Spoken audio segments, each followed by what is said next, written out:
This is Standing Watch. And now, Evangelist Norbert Link. Greetings, everyone, and welcome back to our Standing Watch program. Is Israel going to attack Iran?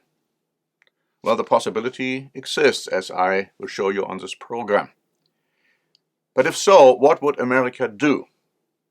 Well, the relationship between America and Israel has gotten pretty bad. Here's an article by the Free Washington Beacon dated June 10. The State Department confirmed that a new Office of Palestinian Affairs will be established in Jerusalem and act independently of the U.S. ambassador to Israel's office there.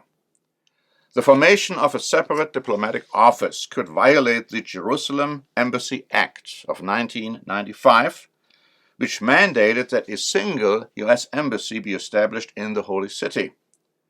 The State Department also confirmed that it is working to go even further, opening an official Palestinian consulate in Jerusalem wholly independent of the U.S. Embassy in Israel.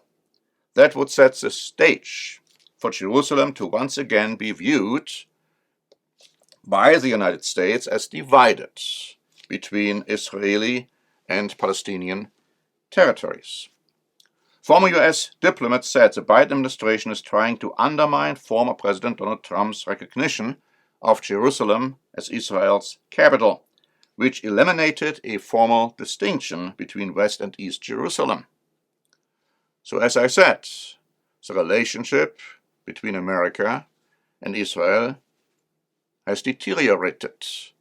And if Israel would go along and do it all by itself to attack Iran, is America going to help Israel, standing on Israel's side?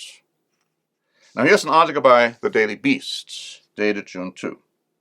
The ongoing war between Israel and Iran across the Middle East came out of the shadows and into the open long ago.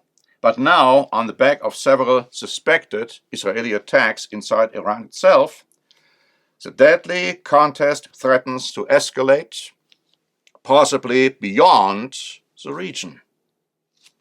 Last week, several drones smashed into a suspected Iranian nuclear research and drone facility, killing one engineer. Mere days before, two assassins on motorbikes shot dead an Iranian military colonel in the heart of Tehran. This is all part of what the Israeli government, just under a year in power, has come to describe as its Octopus Doctrine, a new and risky expansion of its campaign against Iran's military and nuclear capabilities. If in years past Israel did hit inside Iran, it was done covertly, usually through spies and cyber attacks, and almost always targeted Iranian nuclear scientists and facilities. But now, Israeli officials openly describe a new defense strategy aimed at the head of the octopus in Iran, and not just its tentacles across the region in places like Syria, Lebanon, Gaza, and Iraq. And then the article continues to say the dangers of this new Israeli approach are obvious. Israel Today went on to explain on June 12. Both the Israeli Defense Forces and the Israeli Air Forces are now actively preparing for a major confrontation with Iran and the bombing of nuclear facilities in Iran. On Thursday, it was announced that IAF engineers have succeeded in designing a system that eliminates the need to refuel its F-35 fighter jet mid-mission. The F-35 is a radar-invisible warplane that reportedly will be used in a future massive airstrike against Iran's nuclear facilities. That such a bombardment could now become a reality was also shown by a massive air exercise by IAF aircraft over the Mediterranean 1.5 weeks ago.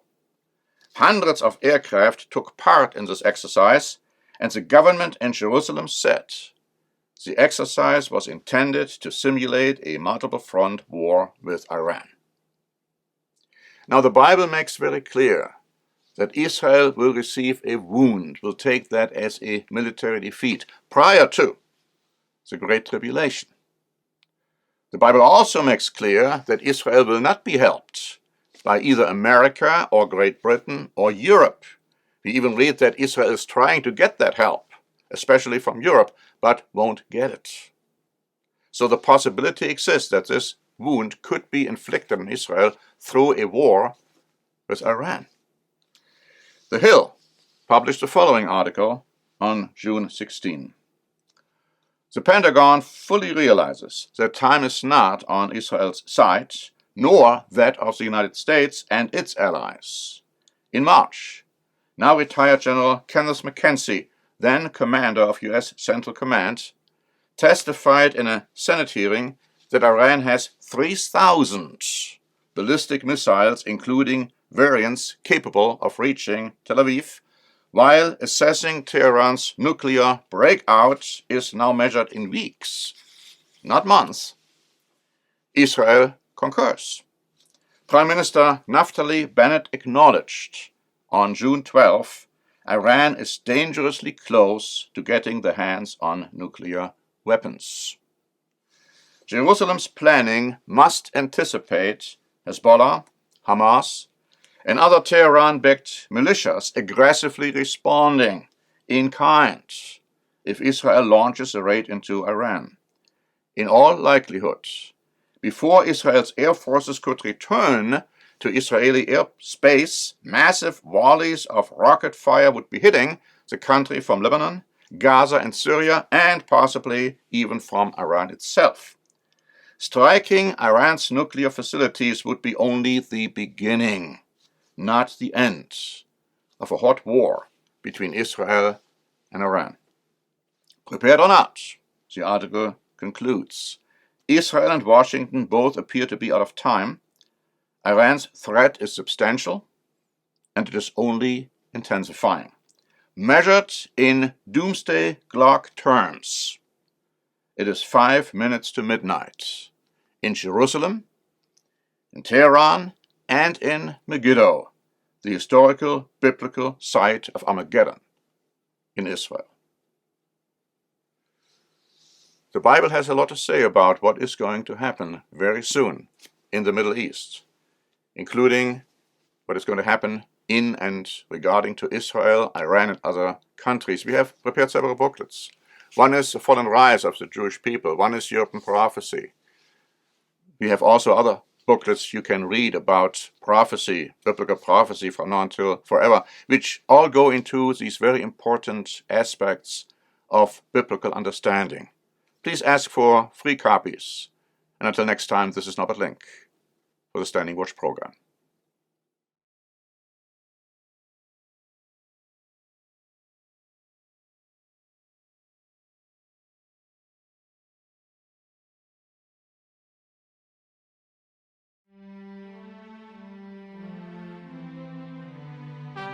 Standing Watch is a presentation by The Church of the Eternal God, P.O. Box 270519, San Diego, California 92198.